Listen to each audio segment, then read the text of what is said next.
Tá ok, gente. Vamos iniciar. Aqui apareceu. Esse será o cronograma da nova disciplina de vocês. Assistência de enfermagem à oncologia. Essa disciplina, ela tem uma carga horária total de 40 horas. O que dá 13 aulas contando os de hoje. Tá ok? E todas as aulas, como eu falei para vocês, eu coloquei a referência bibliográfica que eu utilizei para montar elas. Nesse primeiro momento, na aula de hoje, eu vou apresentar o plano de curso, o plano de aula para vocês, dar algumas orientações sobre alguns trabalhos, provas e fazer uma breve introdução à oncologia, tá ok? Tá dando para visualizar?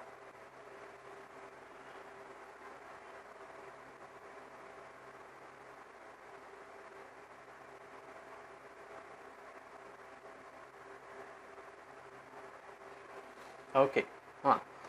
Posteriormente a essa apresentação, que seria a apresentação de hoje, né? No caso, a próxima aula amanhã, nós veremos uma introdução breve sobre biologia celular. Por quê?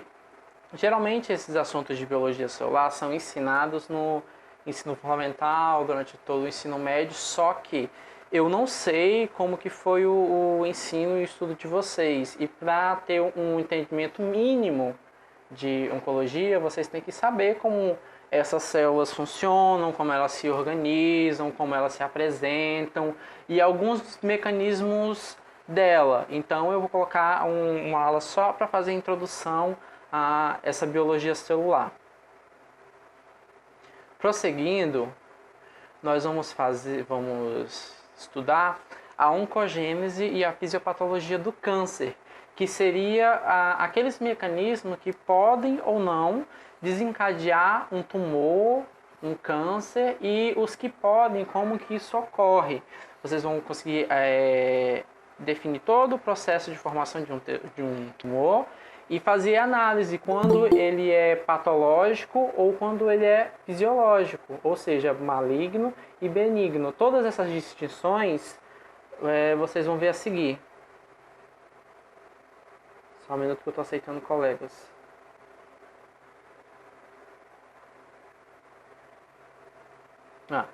Dando continuidade. Na aula 4, nós vamos fazer classificação. Como no anterior nós já vimos como o tumor se forma e tudo relacionado a ele, na aula 4 nós vamos fazer classificação de tumores e lesões que também são consideradas cânceres. Na aula seguinte, posterior a essa, nós vamos fazer uma breve introdução à hematologia. Acredito eu que vocês ainda não viram hematologia, pelo que eu vi na turma anterior de vocês. Onde eu vou ensinar para vocês tudo sobre sangue.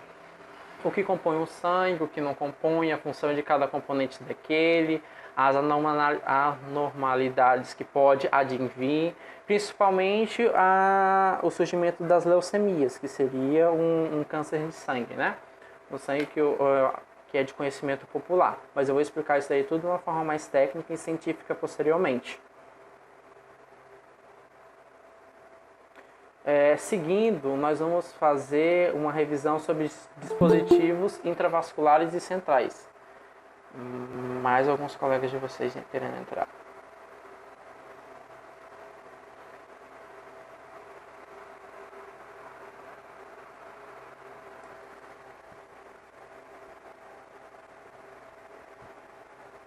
Ainda está falhando, gente? Eu ouvi agora a mensagem de alguns colegas falando que a voz estava saindo cortada. Voltou à normalidade?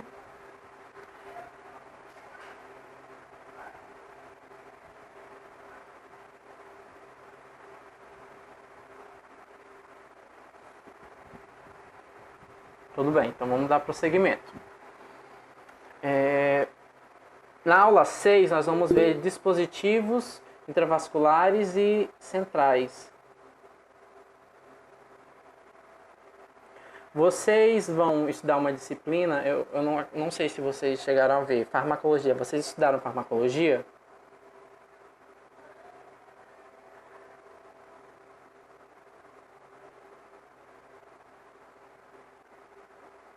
Não?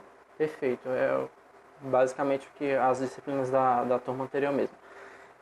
Vocês vão ter uma disciplina em algum momento do curso de vocês, onde vocês vão aprender basicamente tudo sobre medicação, as técnicas para aplicar a medicação, os instrumentos que a gente utiliza para fazer essas medicações. Só que em oncologia nós temos dispositivos específicos para fazer a administração dessas medicações. E esses específicos pouco provável que vocês irão ver em farmacologia. Então, agora em oncologia, eu já vou apresentar eles para os senhores. Mas toda a parte de técnica, de como administrar, vai ser na disciplina de farmacologia, tá? Aqui só vai ser o que for realmente específico de oncologia. Dando prosseguimento, eu vou mostrar para vocês o tratamento para o controle do câncer. Todos os tipos de tratamento, seja ele cirúrgico, não cirúrgico, tratamento farmacológico, que seria no caso a quimioterapia, o tratamento com radiação, que no caso seria a radioterapia, alguns exames e coleta de amostras. Por que vocês, quanto técnicos de enfermagem, têm que saber todos esses tratamentos, a diferença entre eles e o que fazer? Porque na assistência direta a pacientes de oncologia, é muito atuante o papel do técnico de enfermagem. O técnico de enfermagem vai prestar assistência à quimioterapia, à radioterapia, vai prestar assistência na cirurgia, na coleta desses materiais para biópsia ou para anatomia patológica. Então, a função dele a figura dele está bem presente nesses procedimentos. Então, vocês têm que entender eles.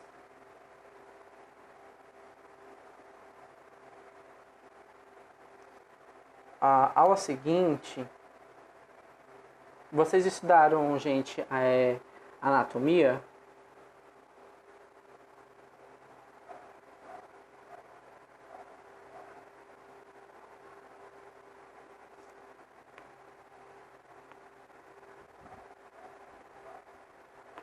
Ainda não, né? Anatomia? Tá ok. Na área seguinte, como eu também dou anatomia, eu já dei a disciplina de anatomia, quer dizer, eu dividi aqui os cânceres por regiões do corpo, porque geralmente quando vocês olham, vocês lembram dos principais. Daqui eu dividi por partes do corpo para ficar com um melhor entendimento, tá? Mas vai ser algo mais breve, porque a anatomia vocês vão estudar posteriormente. Eu vou vou mostrar para vocês apenas câncer daquela determinada região anatômica.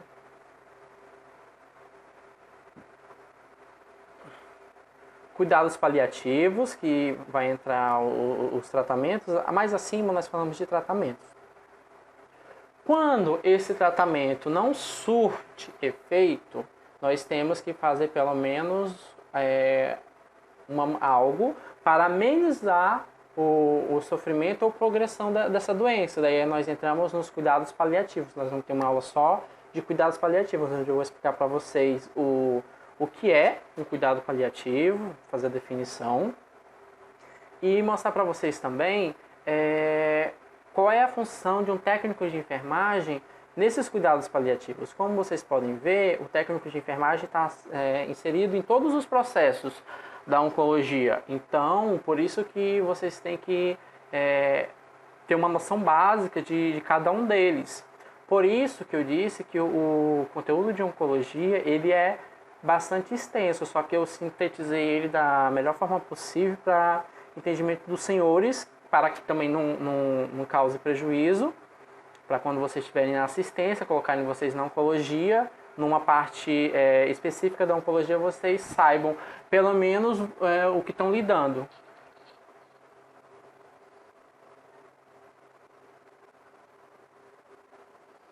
Depois nós vamos ver a prevenção do câncer e segurança do trabalho. Os princípios de humanização da assistência em oncologia, a gente vê no geral, né, a humanização no SUS. Eu vou começar de uma maneira maior mesmo, abordando todo o SUS. Depois vamos focar na oncologia, quais são os cuidados humanizados que vocês têm que ter frente a um paciente desse. Ok? E por último, dia 1º, vocês podem até se programarem e se organizarem. Dia 1º de julho será a nossa prova. Nossa prova será toda objetiva, gente, tá? Eu vou mandar para os senhores, vocês vão responder, tudo de marcar, e segue, reforço novamente, a orientação que dei logo no início. Para a resolução dessa prova, utilizem a apostila que eu dei para vocês, que ela já está no sequenciamento lógico e também são de fontes confiáveis. Vocês não vão precisar pesquisar pergunta por pergunta, se vai estar absolutamente tudo lá na apostila e nos slides que eu vou disponibilizar posteriormente, ok? Aí dia 2 seria a prova de recuperação e a entrega de notas gerais de vocês. Quanto ao plano de aula, as aulas que nós vamos ver, vai totalizar 13 no final. Tem alguma dúvida? Alguém tem alguma dúvida, algum questionamento sobre?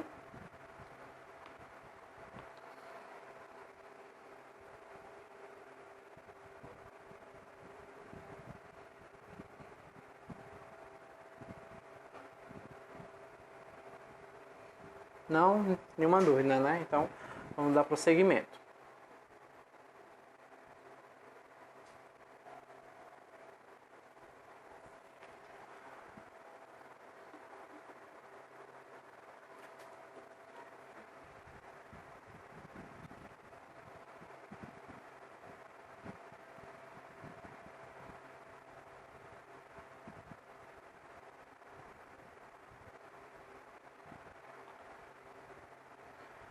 Todos tiveram acesso a essa apostila que eu enviei para vocês? Alguém não recebeu?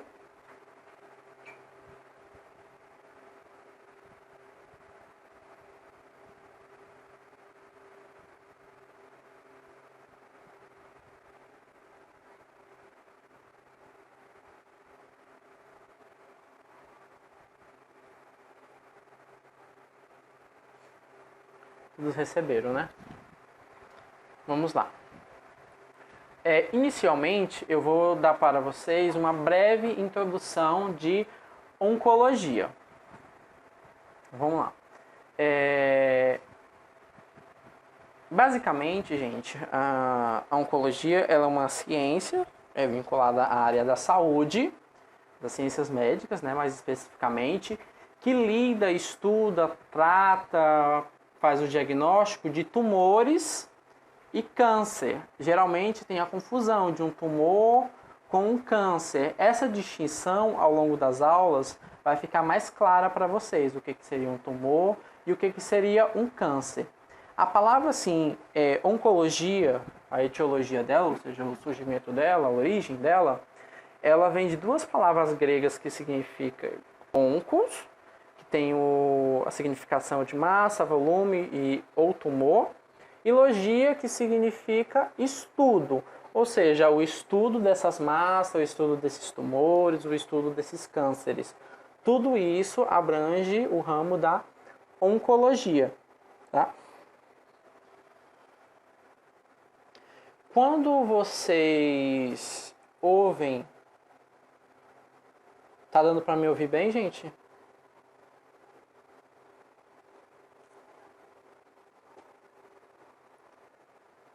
Tá dando para entender?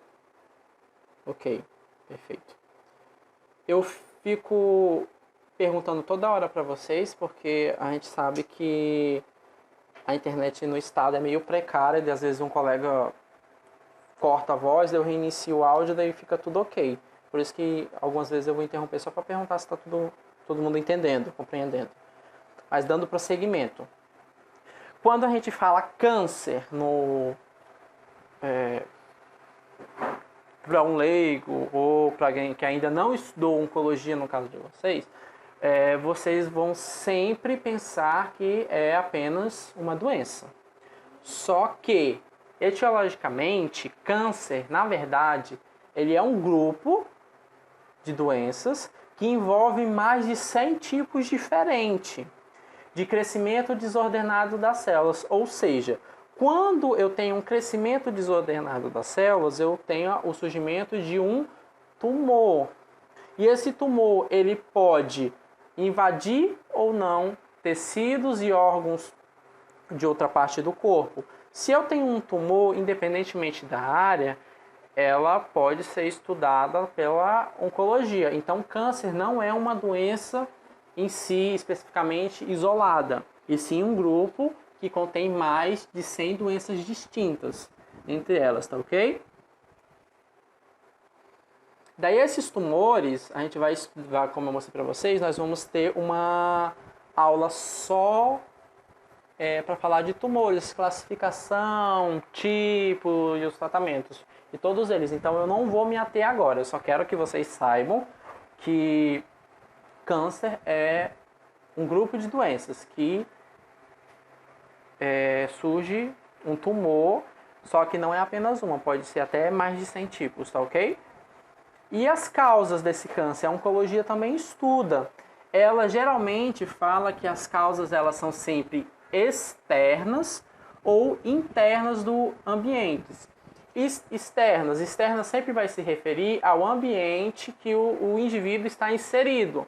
Internas vai se referir ao próprio corpo desse indivíduo, as próprias especificidades dele, a fisiologia dele, a genética dele. Só que há casos que um fator externo e um fator interno, eles se interrelacionam. Então, para o surgimento de um, eu posso ter um fator interno e um fator externo, um fator ambiental, um fator individual. Ou eu posso ter só um individual, ou eu posso ter um ambiental. O que nós sabemos hoje, que o que dá mais predisposição para um surgimento de um tumor desse são fatores externos, ou seja, do ambiente. E esses fatores externos, gente, geralmente ele pode ser modificado ou pode ser prevenido. Daí eu vou dar um exemplo clássico para vocês. Vamos lá.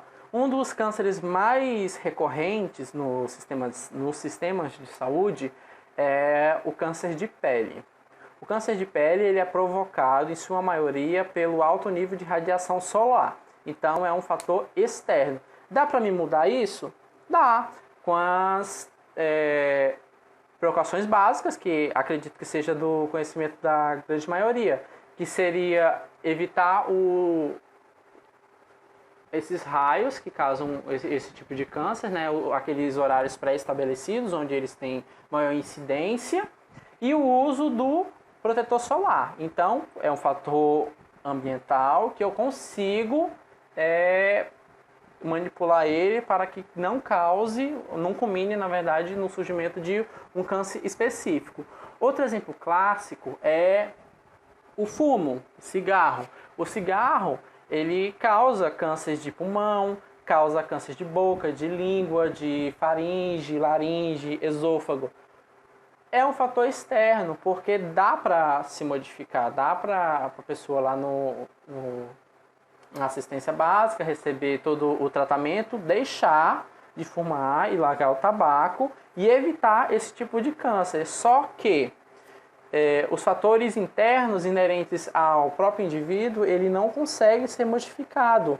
Mas, mesmo não sendo modificado, eles podem ser acompanhados. E caso surja, a intervenção venha de maneira mais precoce possível e talvez, na grande maioria das vezes, não dá tempo nem de ter algum dano significativo na fisiologia ou na saúde do indivíduo. Como, por exemplo, algumas pessoas geneticamente estão predispostas a alguns tipos de cânceres. Na família dela, muitas pessoas tiveram um tipo específico de câncer, então muito provavelmente ela possa desenvolver. Dá para me mudar isso? Não dá, não é um fator não é um fator externo, é um fator interno, então eu não posso mudar. Mas o que eu posso fazer? Eu posso fazer o acompanhamento para ver se o indivíduo vai ou não desenvolver e se ele desenvolver, interferir da maneira mais rápida e efetiva possível. Esse é um assunto que entra um pouco no ramo da bioética, pelo seguinte: se a pessoa sabe que ela é predisposta a um determinado tipo de câncer, alguns indivíduos querem intervir antes da doença se instaurar, que de fato seria um direito dela, mas a bioética pergunta se isso é correto ou não. Como, por exemplo, uma mulher, na família dela tem muitos casos específicos de câncer de mama. E ela tem uma probabilidade alta no mapeamento genético, que também é feito, no tipo de exame, de desenvolver esse câncer de mama. E ela opta por retirar a mama antes do câncer surgir. E talvez ele nem surja, por isso que entra o embate bioético. Seria considerado até por alguns pesquisadores, alguns estudiosos, esse tipo de técnica de você retirar uma parte que ainda não está comprometida e talvez nem seja comprometida como um tipo de mutilação, um tipo de agressão física. Até aqui, gente, alguma dúvida?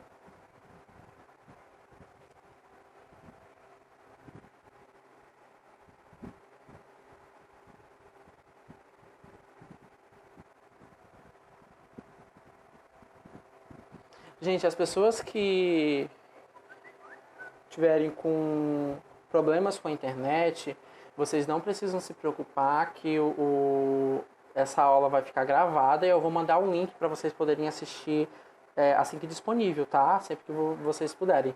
E de antemão já digo o seguinte, que quem não entendeu alguma coisa, tiver com alguma dúvida, não importa o horário, se está perto ou distante da aula de vocês, podem sim me procurar, que eu estou à disposição para fazer todos os tipos de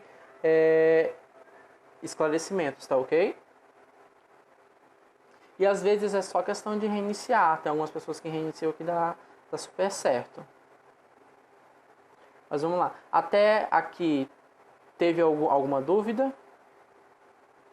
Isso, Camila. Angelina Jolie é um dos casos mais famosos que nós temos, que retirou os seios para evitar o câncer de mama. E vocês lembram toda a polêmica que deu na época? Eu acredito que tenha sido de conhecimento da grande maioria.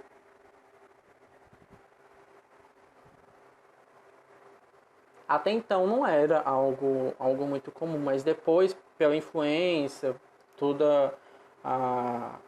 o nível que ela tem, esse tipo de procedimento se tornou muito comum e começou também esses tipos de questionamentos da bioética. Vocês estudaram bioética, gente?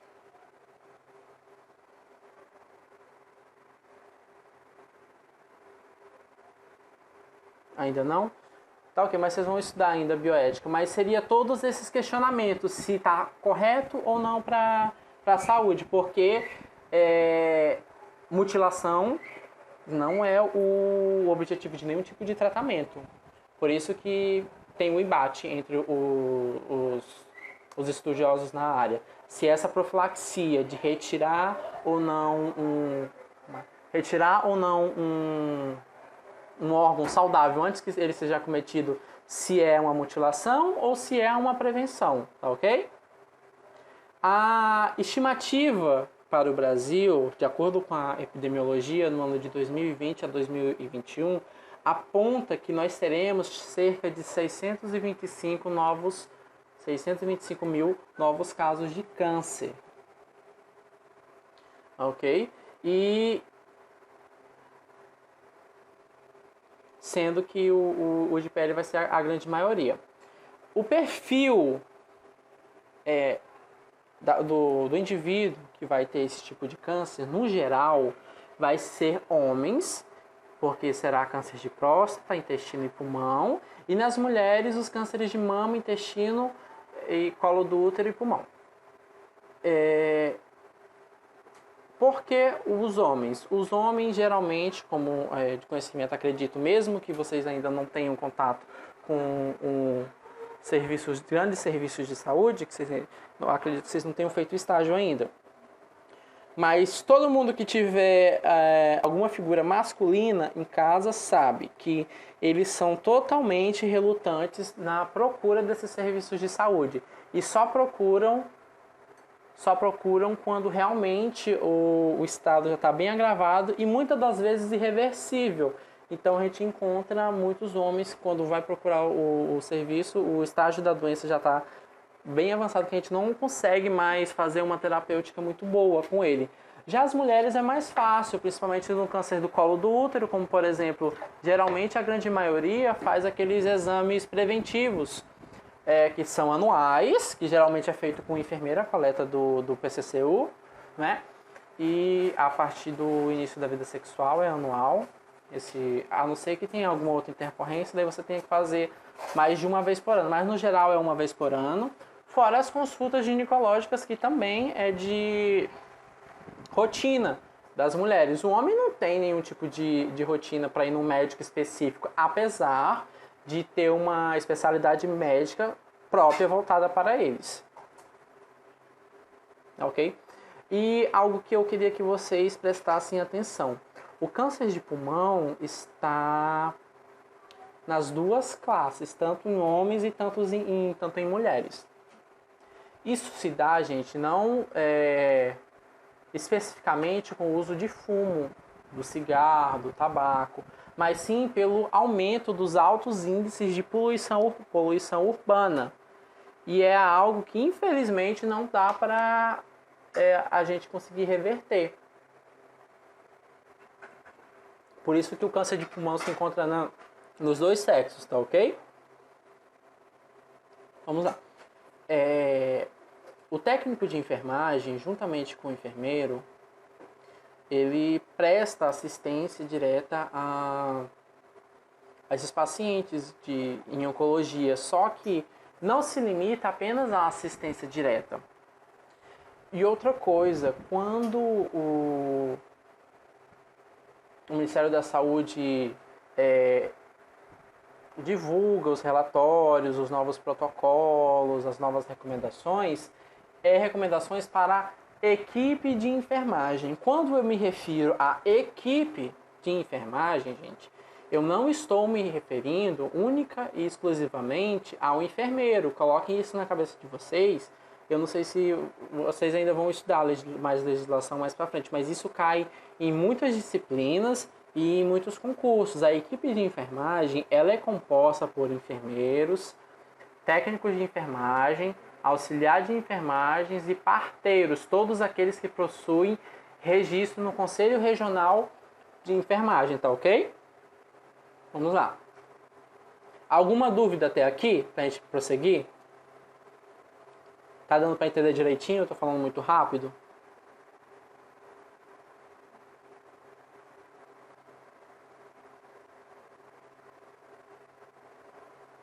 Tá ok.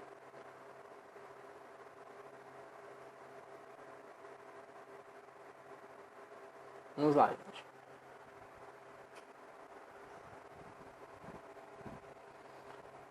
Nós vamos iniciar agora um pouquinho sobre a história da oncologia. Vamos lá. Desde que surgiram os primeiros homens, eles já são suscetíveis a desenvolverem tumor, porque eles têm um sistema orgânico, eles têm uma fisiologia, eles têm ações do organismo, como nós já vimos, e eles também têm caracteres individuais. Então, eles são propensos a desenvolver algum tipo de tumor, seja ele benigno ou maligno, que nós vamos ter essa distinção mais para frente, tá? Em outras aulas específicas. Só que o primeiro registro assim, histórico, científico de um tumor, ele é datado de 4000 a.C. Antes disso, teve? Muito provavelmente, de certeza que sim. Só que datado, registrado nos livros é esse, que era um tipo específico de linfoma no maxilar, tá ok? Daí nós vimos que os povos mais antigos já falavam, já já descreviam, já estudavam esses tipos de tumores. Nos casos aqui, eles citaram os egípcios, persas e indianos, que foram antes de Cristo. Só que vocês estudaram, eu não lembro se eu perguntei isso para vocês, estudaram história da enfermagem?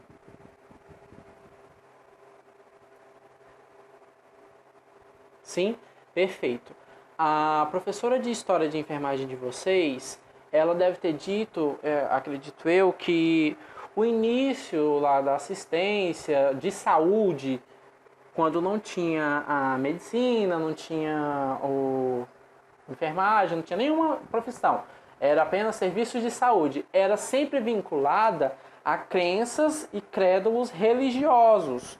Ou seja, geralmente era líder da comunidade, da tribo, o xamã, que fazia esses tratamentos. E ele utilizava ou da religião, da magia, e a utilização de... Alguns utilizavam também ervas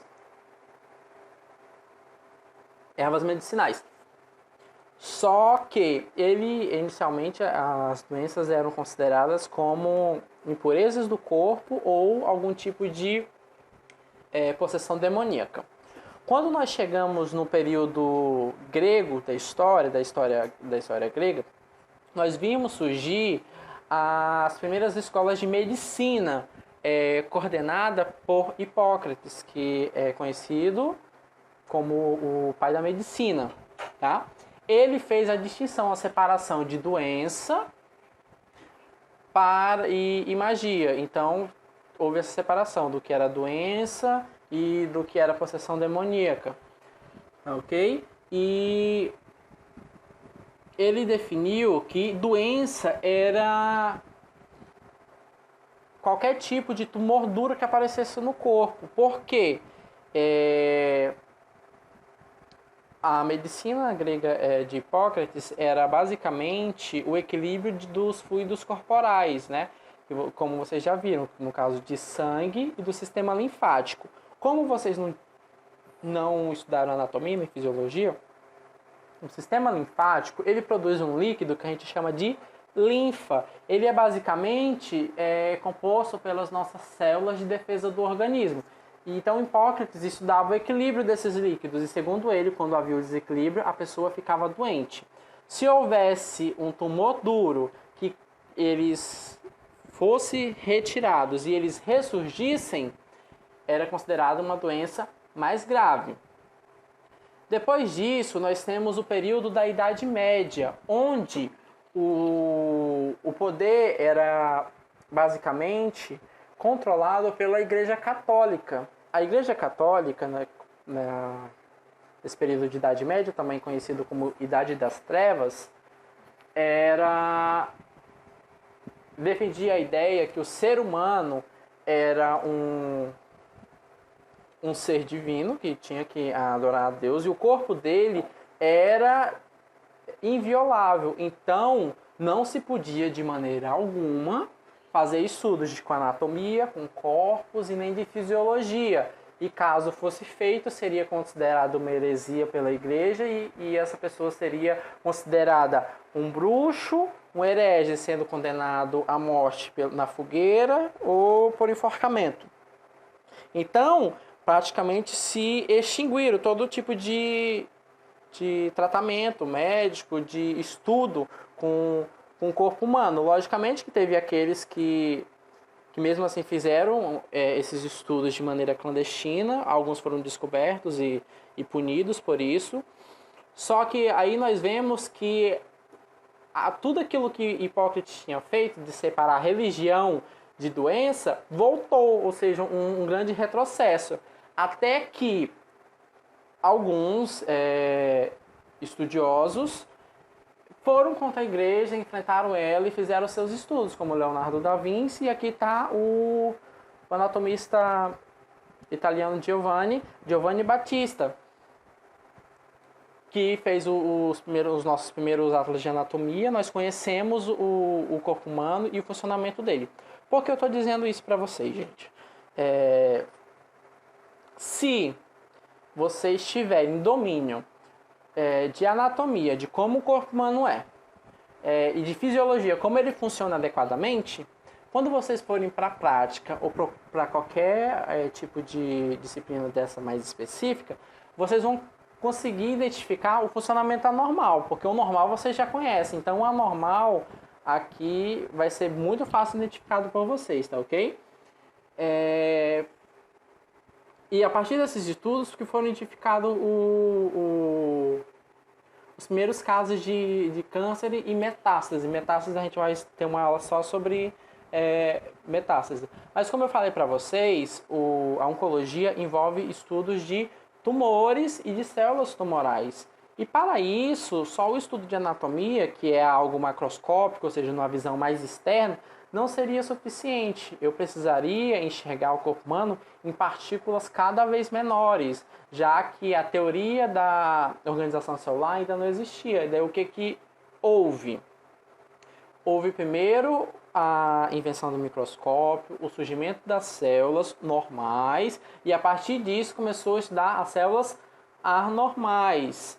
E com esses conhecimentos nós conseguimos criar as técnicas cirúrgicas para retirar todo esse tecido anormal.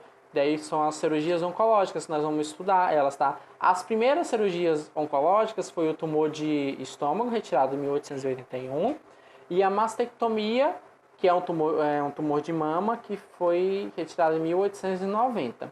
Mastectomia, ele é um processo cirúrgico, um procedimento cirúrgico, onde a mulher com câncer de mama, uma célula tumoral na mama, ela retira o seio, ou seja, a mastectomia é a retirada cirúrgica das mamas.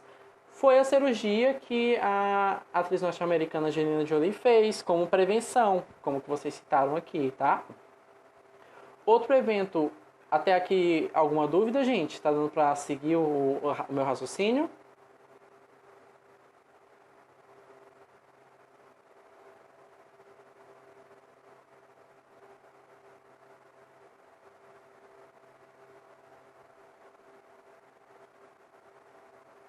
Ok, perfeito, obrigado. Após esse período de evolução de anatomia, fisiologia, de técnica cirúrgica, nós enfrentamos as duas guerras mundiais, a Primeira e a Segunda Guerra Mundial.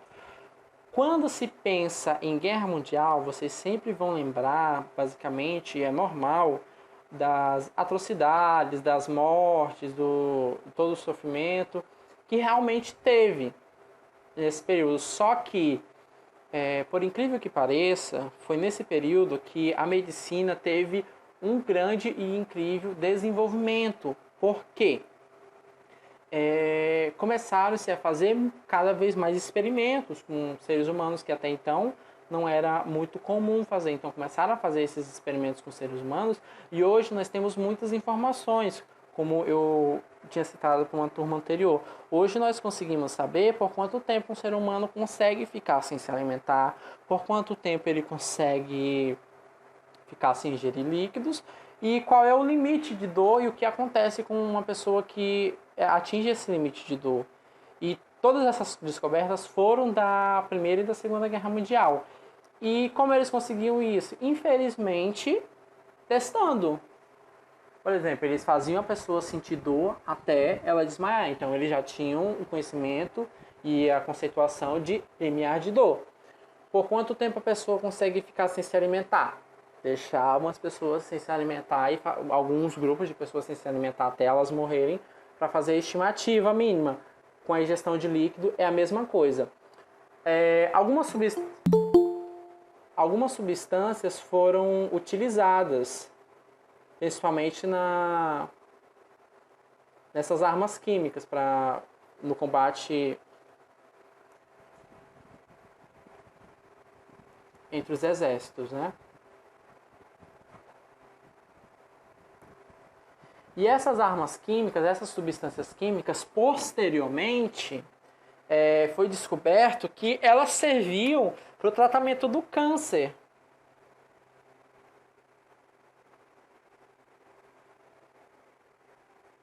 Daí, como a utilização dessas substâncias químicas o tratamento do câncer, surgiu o que nós chamamos hoje de quimioterapia, que seria o tratamento do câncer através de medicamentos. Por que vocês precisam saber disso, gente? Porque lá na legislação, no Código de Ética de Enfermagem, o técnico em enfermagem é o profissional habilitado e responsável por administrar todos os tipos de droga, inclusive quimioterapia.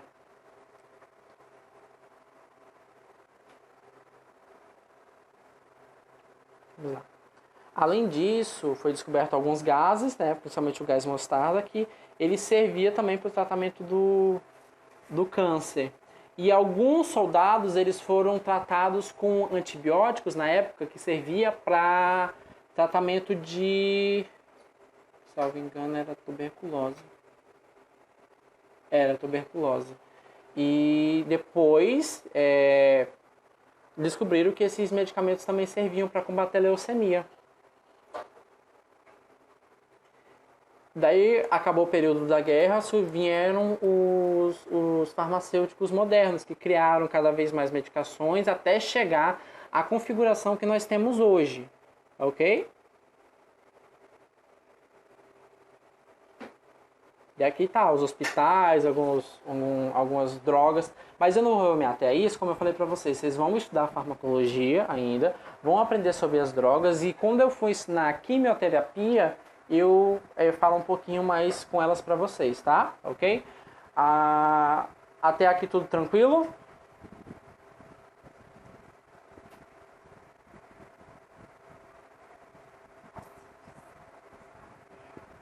Perfeito.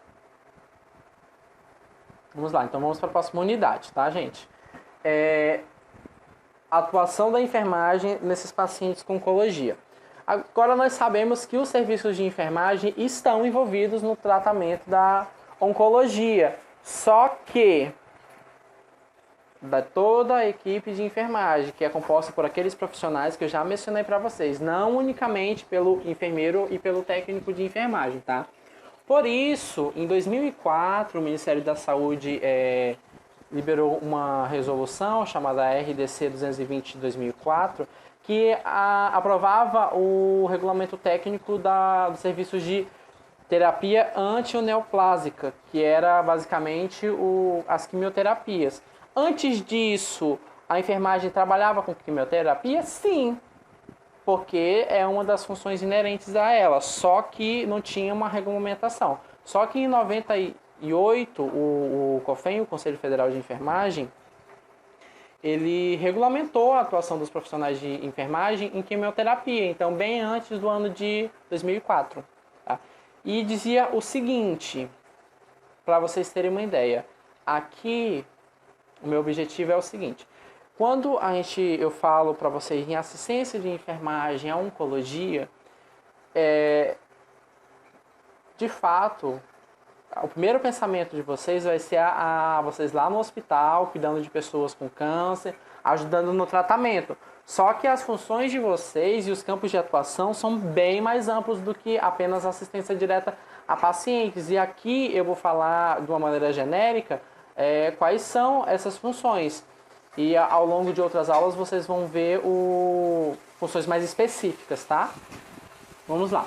Primeira função: planejar, organizar, supervisionar, executar e avaliar todas as atividades de enfermagem em pacientes submetidos a tratamento quimioterápico. Essas etapas, gente, de planejamento, organização, supervisão e execução e avaliação, ela é feita através de um processo que a gente chama de processo de enfermagem por um enfermeiro. Só que esse enfermeiro, no caso nós enfermeiros, fazemos esse plano de cuidado, toda essa pesquisa para montar o que o técnico vai fazer. Se eu estou fazendo um plano de cuidado para o técnico executar, o técnico tem como função participar da elaboração. Se ele vai fazer, ele pode participar das etapas de planejamento, organização, supervisão e execução, que realmente é só com ele. Ok? Os protocolos terapêuticos de enfermagem, geralmente quem faz é uma equipe multiprofissional que tem tem técnicos de enfermagem também envolvidos nesse processo. Vamos lá. Há consultas baseadas no processo de enfermagem, como eu falei para vocês, esse processo de enfermagem que o enfermeiro faz. As consultas de enfermagem, que eu falei anteriormente, que não é apenas médico que consulta, a enfermagem também consulta, e dei exemplos claros para vocês, como no caso de pré-natais e as consultas de prevenção do câncer do colo do útero, que é feito anualmente pelas mulheres. Aquilo é uma prevenção contra câncer, uma consulta oncológica, mas de prevenção. Vocês não vão tratar, o objetivo aqui é tratar o paciente logo de cara com um câncer. O objetivo é que vocês evitem que ele venha desenvolver. E isso tem que ser muito bem trabalhado nas unidades básicas de saúde. Mas quando, como eu falei para vocês, principalmente homens, não tem o hábito de fazer essas consultas de prevenção, ele é acometido, aí sim ele entra no serviço secundário, terciário especializado, onde vocês vão realizar assistência direta para ele já para o tratamento e, no caso de não cura, pelo menos alívio da sintomatologia e um conforto maior para esse paciente, tá ok? Tudo isso é respaldado, gente, pelo Código de Ética de Profissionais de Enfermagem. Vocês já viram o Código de Ética da enfermagem?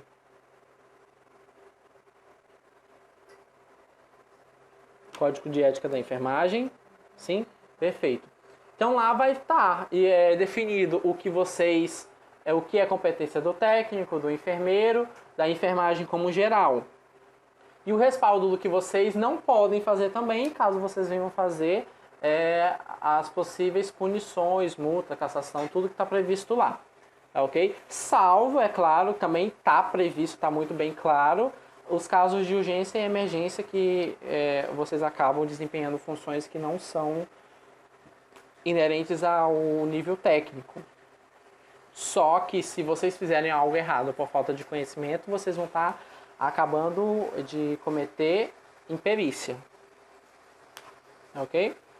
E aqui, ministrar quimioterápico. Como eu falei para vocês, quimioterápico é um grupo de drogas que a gente utiliza bastante no tratamento de câncer. E é função do técnico de enfermagem fazer a administração de todos os tipos de medicamentos, inclusive esse, tá? Só que quimioterápicos, eles têm uma especificidade e um perigo tão grande que vocês vão ver até médicos administrando quimioterápico. Enfermeiro tudo bem que faz parte da função dele. E o médico oncologista também, porque ele tem essa especificação durante a formação dele. E o técnico mais do que tudo, porque é um procedimento técnico inerente ao nível técnico. Ok? Participar dos programas de qualidade, de garantia de qualidade. Eu vou mostrar para vocês em outras aulas como que eu avalio se a assistência está sendo efetiva, se está sendo dada com qualidade, se está sendo ministrada com humanização, tudo isso eu vou ver com vocês. A elaboração desses protocolos, desses programas, dessas políticas de assistência, gente, é feito geralmente por uma equipe multiprofissional, que é o novo foco do Ministério da Saúde, né? Que é equipes formadas com profissionais de várias áreas da saúde.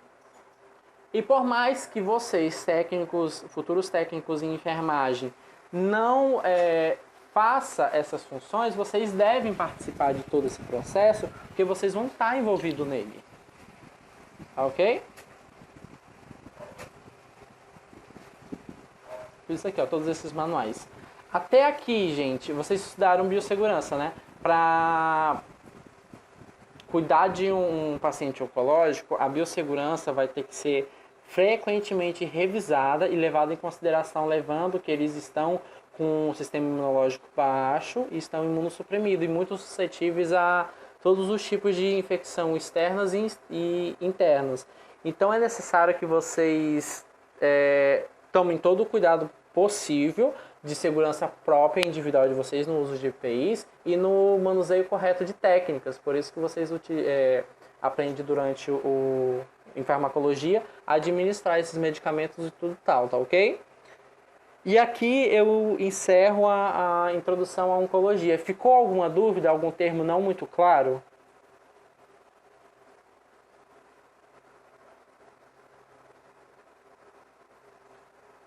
Alguma dúvida, gente?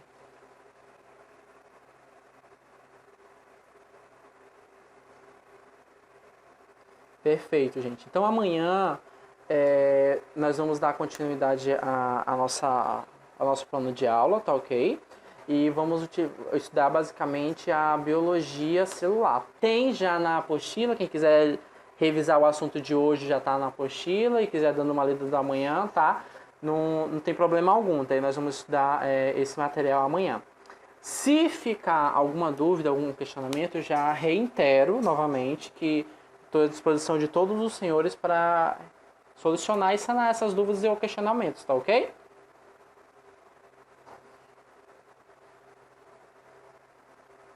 Perfeito, então, gente. Boa noite a todos. Até amanhã.